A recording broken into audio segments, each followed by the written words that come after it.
She's not going to the inauguration. The office of Barack and Michelle Obama released a statement saying that he would be there. She will not be there. Laura and George Bush will both be there, and so will both of the Clintons.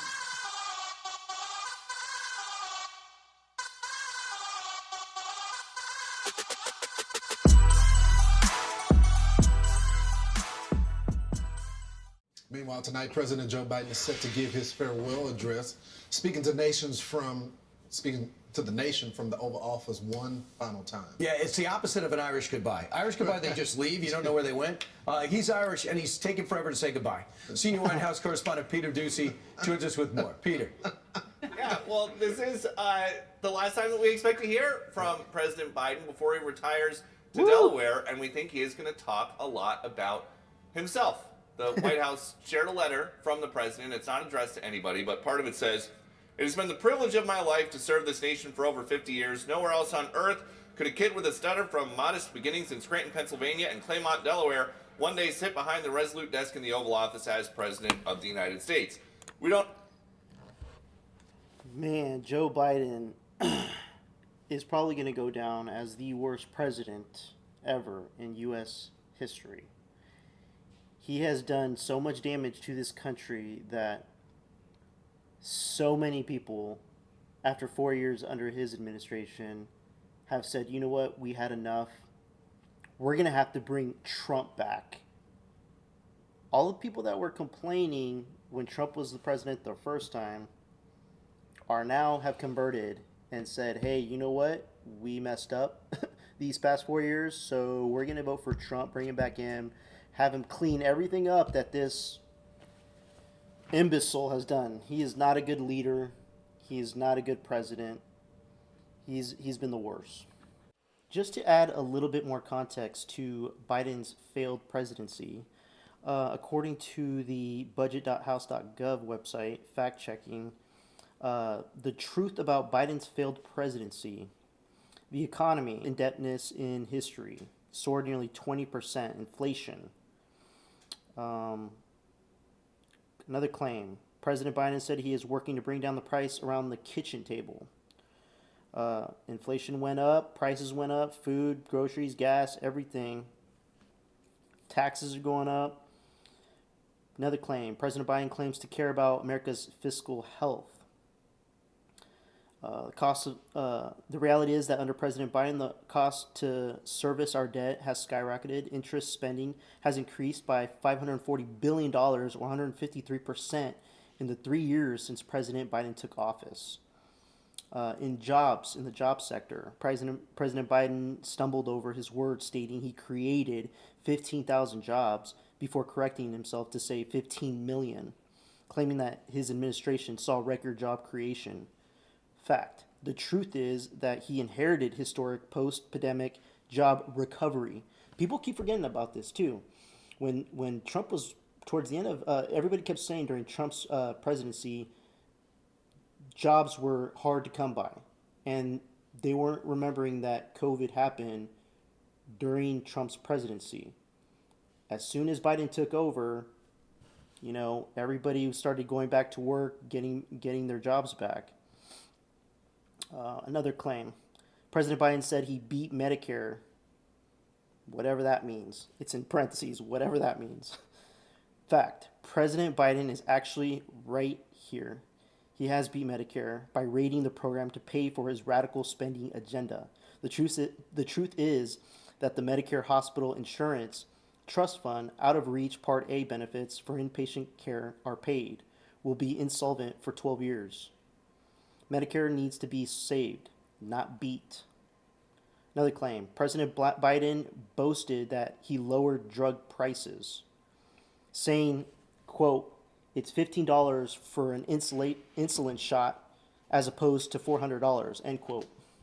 Fact. The truth is that Democrat spending plan to institute a cap on insulin will impose more government coverage mandates on private insurers.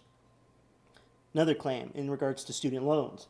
President Biden bragged about his efforts to forgive student loan debt.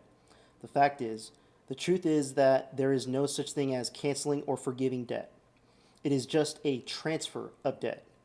President Biden has forgiven $167 billion in student loans for over 4.7 million Americans. What the White House isn't emphasizing is that 87% of adults without student loans are being forced to pay the 13% of adults who did. Hear that again. The bottom line, no amount of spin can change the fact that President Biden's tenure has been 4 years of fiscal failure. President Biden's failed economic policies and Democrats' reckless spending have caused prices to increase, resulting in massive harm to the American people. So what I've been saying, I don't know, in 4, 10, 15, 20 years from now, I might vote Democrat. If there happens to be a Democrat that actually has solutions to issues and actually implements action towards these issues. We haven't been seeing that these past 4 years. And I started following politics basically towards the end of Trump's first administration. So I'm still trying to catch up on everything that's going on in the political world. This is a lot of failure for a president, and for him to walk away like it's nothing. He should go to prison. He should go to prison. I don't know if the president tonight is going to circle back on his 2020 promise to restore the soul of the nation, or if he's going to explain why, despite advertising decades of experience working with Republicans, he ultimately worked so little with Republicans. And we see this. A lot of the stuff that he's been doing lately has just been with the executive pen, like pardoning Hunter Biden, commuting death row sentences, giving Hillary Clinton and George Soros medals of freedom. Okay, so let me see. Let me move this real quick so we could see this. So, pardons. Okay, so the thing with his son, his cokehead son, that probably was the culprit in having cocaine in the White House when the FBI investigated it for only a week and then closed the case because they couldn't figure out who left or spilled some cocaine in the White House. It's probably the guy that does cocaine, the president's son, Hunter Biden. If I was president and I had a son that was a criminal, I would probably pardon him too because he's my son. The issue with this situation is that Biden kept telling everybody throughout the last couple years that he was not going to pardon his son. Last second, right before he's about to leave office, he decides to pardon his son. Why lie to the American people? This is what Biden has done throughout his entire presidency. And this is why nobody trusts him anymore. They don't want him to be in office. How he's still in office right now, he should have been out like months ago, especially after the debate with Trump. But look at all these things. Commuted sentences of death row prisoners. I think he left like only a few of them in prison. It's crazy. Closing off new areas of drilling offshore, transferring prisoners out of Guantanamo Bay, giving more money to Ukraine, relieving some folks who are set. We have all these issues here, and look, $500 million for military aid in Ukraine, and there's really no purpose for us to be there.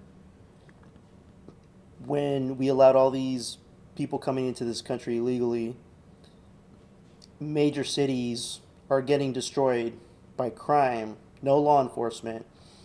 All the roads and everything in this country is just going down to crap. All that money could have helped this country and the people living here. But no, supposedly a majority of people voted for Biden to be president, and I don't know what they're expecting. They wanted all these woke ideas to take place because that was more important than the security and safety of our nation. To be deported and taking Cuba off the state sponsor of terrorism list. The president was also talking last night about how he thinks he's had the most ambitious climate agenda ever.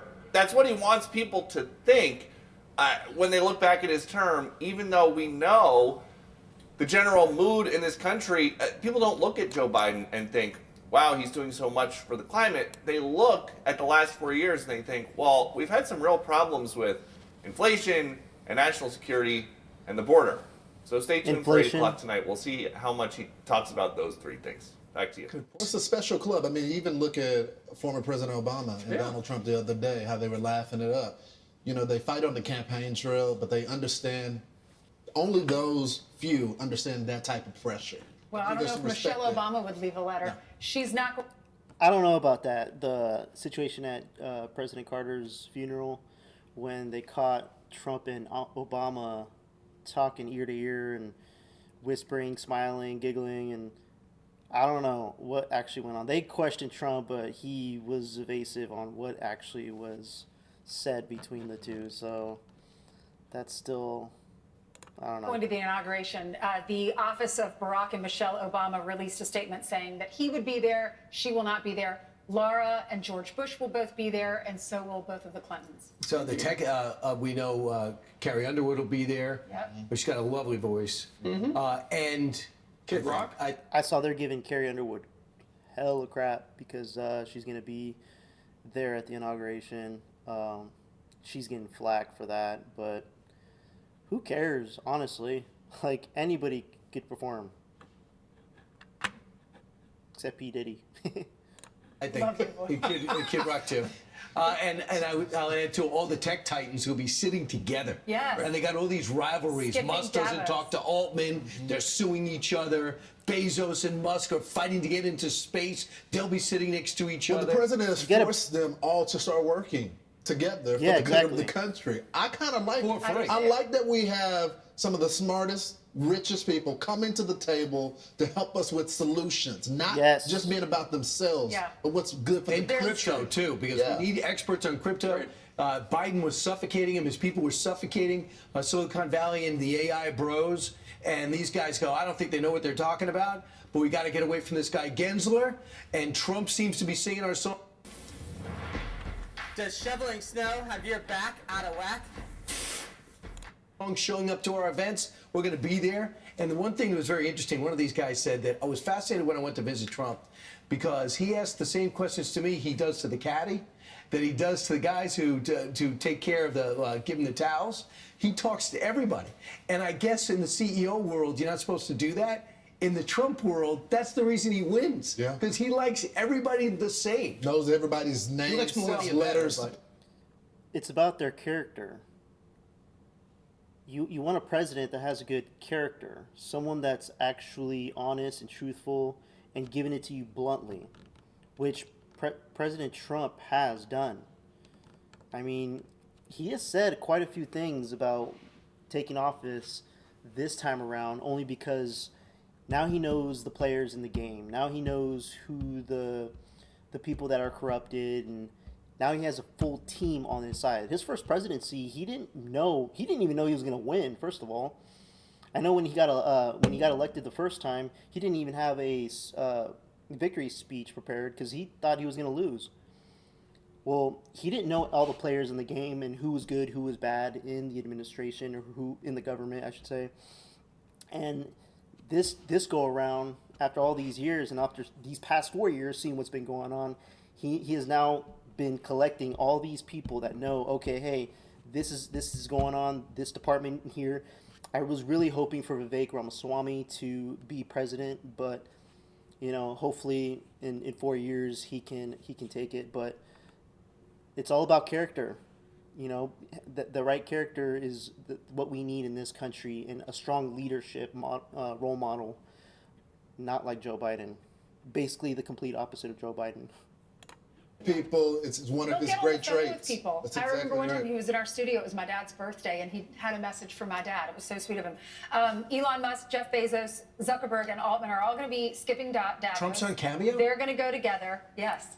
We'll have a prominent spot at the ceremony, and also up there at the ceremony will be the Teamsters president, Sean O'Brien, and the firefighter union president, At a Edward Kelly. Republican's inauguration. Right. Like, when is that? When is the last time that happened? Well, never. And that just goes to show you how different Donald Trump is the second time around, because people saw the first time, and now the the hope is he gets a lot done. There's a lot of unity in the country where they're going, okay, he's going to be in charge for 4 years. Let's make the best of it. And that is why all those big shots are going to be up on the platform with him, because they want to be part of something big rather than being on the outside looking. It's going to be pretty crazy on Monday, I think. There's going to be a lot of people at the inauguration, I believe, even if it's going to be freezing cold out there. I believe the people will show up. I mean, everybody voted for Trump to be president, and they should show up. I wish I could fly out there and show up, honestly.